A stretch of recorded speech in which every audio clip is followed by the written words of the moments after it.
Hey, welcome to a new episode, Way More Customers. It's your host, Bilal. On today's episode, I have a new guest. He's here to help you with e-commerce, online business. I have the CEO of Canopy Management. Welcome, Brian. Hey, great to be here. Thanks for having me. Awesome, Brian. You know how it's been with the coronavirus. A lot of people, they're not working, they're not going to gyms, they're not going to restaurants. How has it affected your business? Coronavirus. Wow. Well, as you mentioned, I am an Amazon seller. I run a 64-person agency that also helps Amazon sellers sell more, called Canopy Management. So we have been going through it for the past 2 or 3 months now. It's been quite the ride.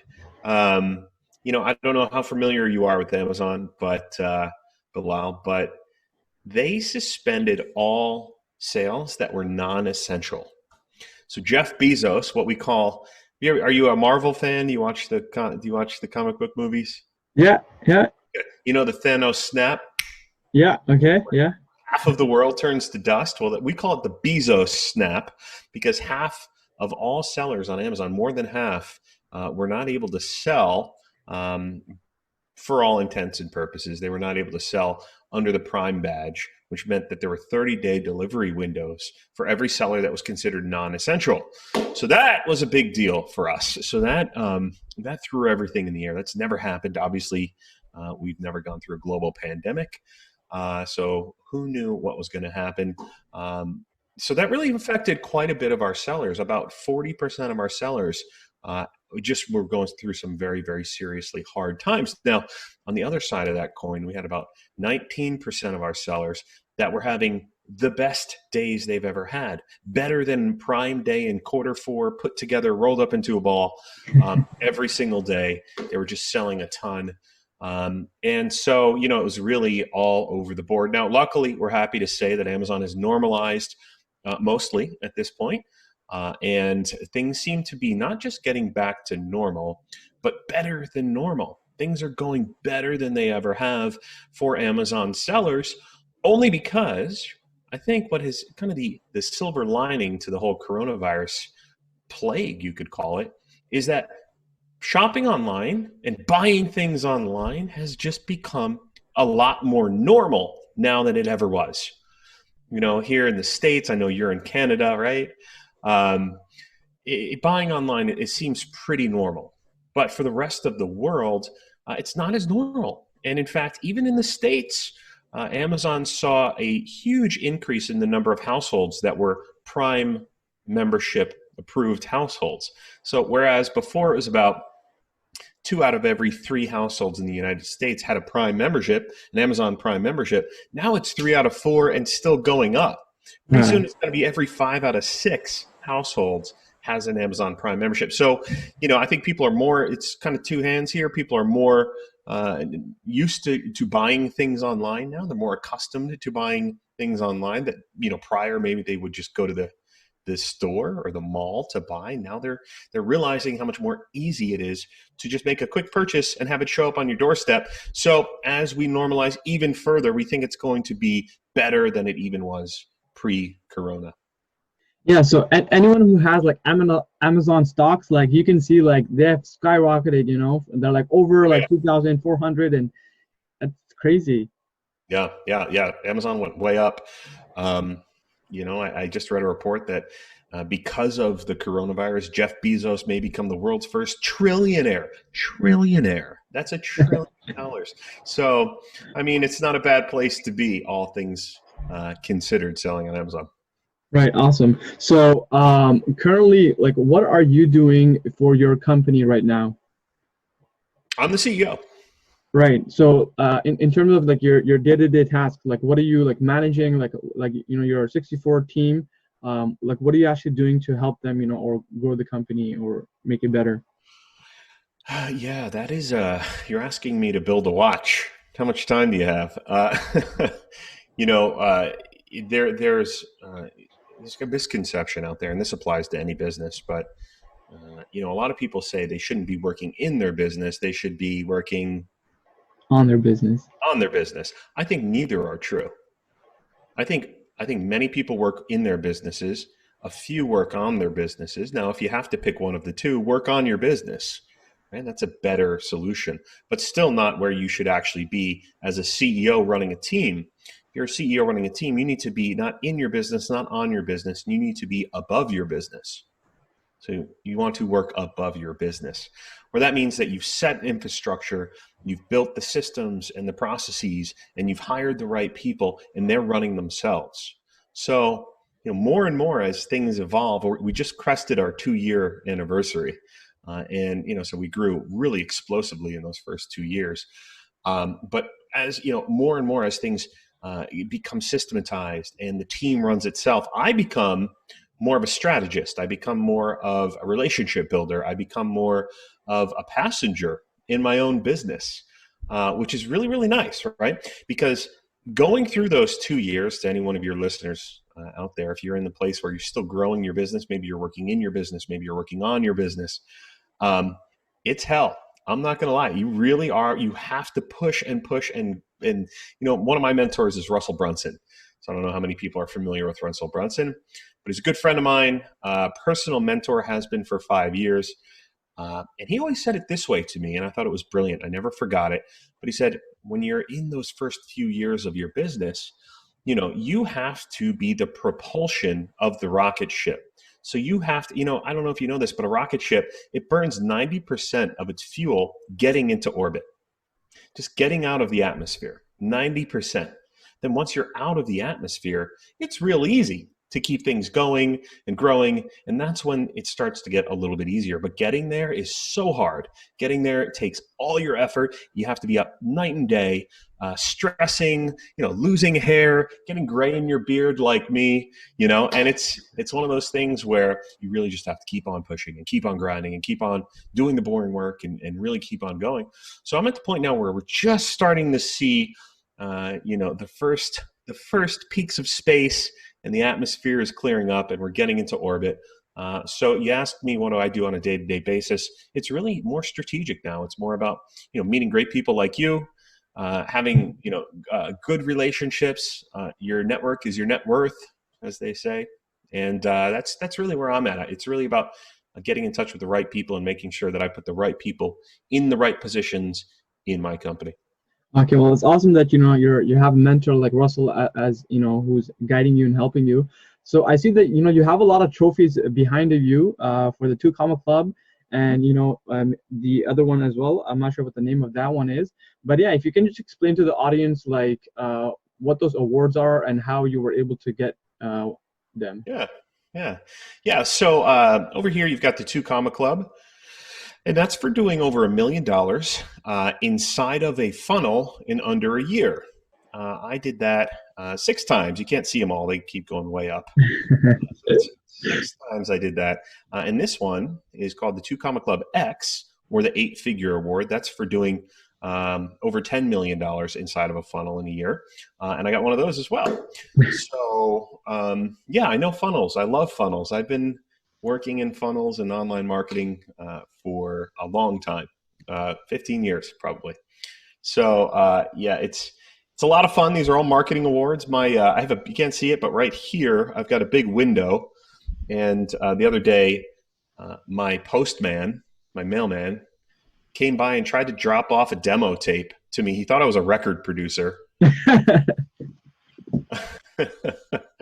But these are marketing awards. Mm-hmm. Awesome. So these like 2 Comma Club awards, like were they through like 6 different funnels, or they were from the same funnel? Yeah, so they have to be different funnels, right? So that's the rules. So each one of these were different funnels. This was a product launch for Amazon sellers. That was a product launch for Amazon sellers. That was a product launch for merch. So for merch by Amazon, which is, many people don't know, but you can get into Amazon, design anything you want, upload it. Amazon will print it on a t-shirt for you. And that's called merch by Amazon. And so we put out a partner and I put out a course on that. I've got a couple other ones too that a lot of people don't want to hear about. And this one's for Canopy. So the big one I got, of course, for the agency. So. Wow. So, it really shows, what you're doing in all these different funnels. So let's talk about like how you got introduced to funnels, like why you chose funnels, and like why do you stick to funnels?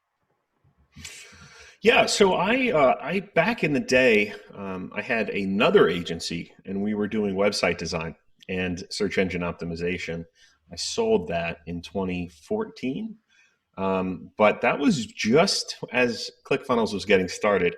And I don't know how many web designers you have out there, or marketers that were pre-ClickFunnels, which, by the way, is a software that we all use. It's very simple to create funnels with.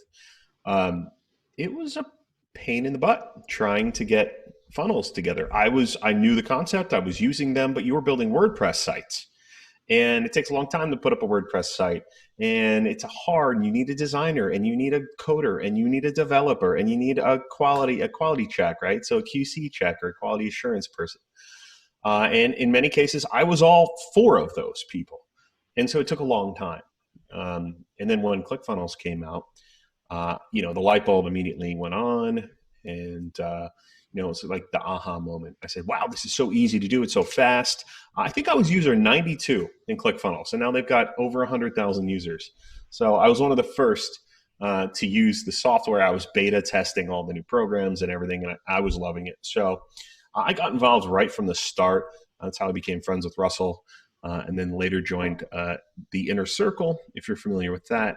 And Russell's been a friend and a coach of mine for a long time. Okay, and so the Inner Circle, like, what is that like? What does that give you access to? Well, the Inner Circle is a group of 100 of the world's top marketers. So to me, it was always kind of the top of the echelon. If you're familiar with the concept of a value ladder, it's the top of the value ladder for Russell. And everything he did and taught was working and making me money, and more money than I had ever learned. He taught me the perfect webinar, and that's made me millions and millions of dollars. So, it was almost out of obligation. I said, man, I just want to give you money so you can teach me more, and I can get closer to you, and you can personally mentor me. And at the time, it was $50,000 a year. I joined. I think it's more than that now. It's closed now. You can't even get in. But it was certainly the best investment I've ever made. And it's just a really great group of people as well. Really fantastic marketers, but people that, your vibe attracts your tribe, right? And Russell's just thought he's got a really great energy about him. And he's such a caring, giving individual. Everyone inside the Inner Circle is also that way. Very family oriented, very warm and giving. And really that's the main advantage. I mean, there's a lot of personal training. I've had Russell sit with me for days and build funnels together. We've done it together many times. We've written webinars together. We've designed courses and offers and all kinds of fun stuff. But it's really more the community than anything else. It's the people that we met there, and the relationships that I built, and the partnerships that I built out of the Inner Circle that have just been really fantastic. Well, that's awesome. It seems very valuable. So I want to like ask you now, like, you said you were user number 92 when you started. Like, I think so. I mean, that's a legend, but who knows? Maybe I was, maybe I wasn't. I don't know. Okay, so how did you like think like how did you get introduced to ClickFunnels, and how did you think it was like something you wanted to try? Yeah, I mean, how did I see it? I think I got an offer. I think I was on Russell's email list. I think I just got an email, and it was talking about this software. I said, you know what, I'll give it a try. And yeah, it was great. I think 2013, 2014, somewhere in there. Okay, awesome. So were you always someone who was interested in doing business? Yeah. I've never had a job. So, I was the guy that was 6 years old, running around the neighborhood, finding old refrigerator boxes and turning them into lemonade stands, and then selling those to my other 6-year-old friends and taking half of their lemonade sales. So I was franchising lemonade stands at 6 years old. My mom loves to tell that story. Oh man, it's hilarious. But yeah, I mean, it's one of those things. I was just born kind of as an entrepreneur. I just never saw the world the same as a lot of people that have jobs. And job is, of course, an acronym, right? Just over broke. So, I never did. I said, well, why would I work for somebody? I don't understand that. It just never really clicked for me. Okay, and what was your motivation of like doing that at the age of 6? Oh man, I don't know what my motivation was at 6 years old. I have no idea. Like, did you want to buy something, or you just like, it was just like cash? Like, did it mean anything to you? Man, it was just something to do. I thought it was just fun. I knew I think I would go to like the candy shop down the road or something and get candy. Yeah, it was just fun. Yeah, I don't know what the motivation was. That's a really good Okay. question, though. I don't think anyone's ever asked me what my motivation was at 6 years old.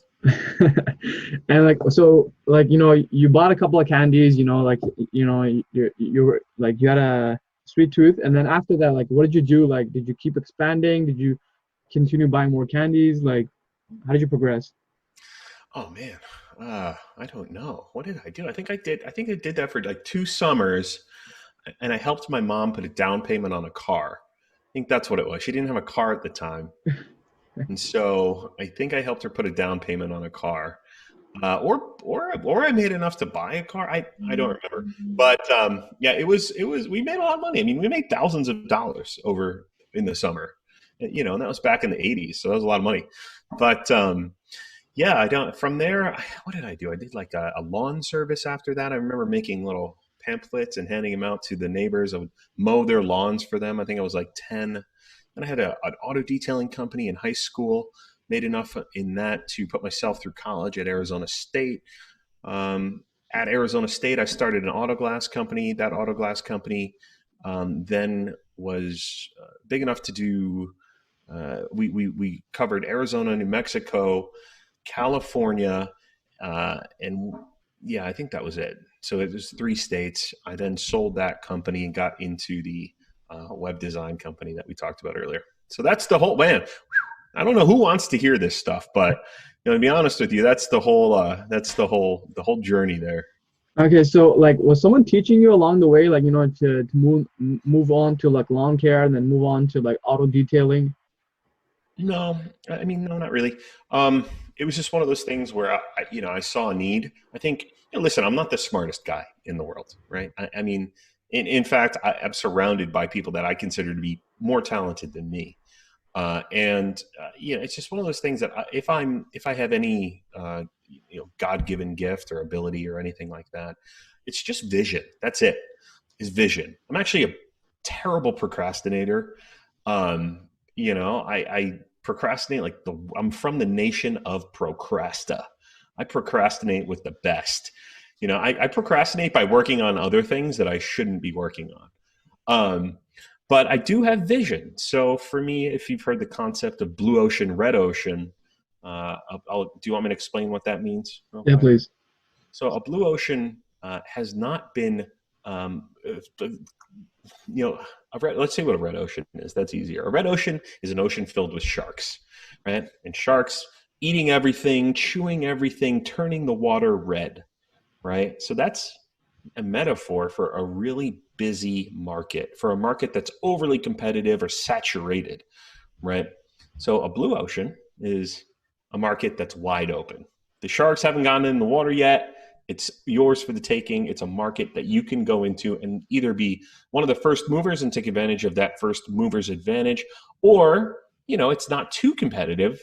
It's a proven market, but without too much blood in the water, if that makes sense. So for me, I've just always kind of been able to see the blue ocean, see what's next, or what's 2 or 3 or 5 moves next.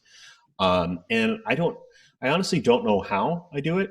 I've been asked before on other podcasts and things how I see how I have the vision. But if you've ever read Catching Fire or Ignite is another great book. They talk a lot about this concept. You've got the integrator and you've got the visionary, right? And typically they don't live in the same person. Actually, it never happens like that, right? It's kind of a clear divide, right? Are you the visionary or are you the integrator? Now, the visionary can see what needs to happen, can see the blue ocean, can see the future almost. And that visionary, is typically a really bad procrastinator, right? A little scattered, not very organized. There's a lot of negative to being the visionary, right? And you need an integrator. The integrator is the yin and the yang, right? So the integrator is really organized, really gets a high reward value from helping things happen and not getting the accolades. right? So you've got to find, if you're the visionary like I am, you've got to find the integrator. If I'm a CEO, then you need the COO, right, to be successful. And for a long time, I thought, I could do it all. It was like the ego was talking. I can do everything. I can be the visionary and the integrator. And it wasn't until I just got real with myself and I was like, you know what? You suck at a lot of things, Brian. You're terrible at a lot of things, but you're really good at this one thing.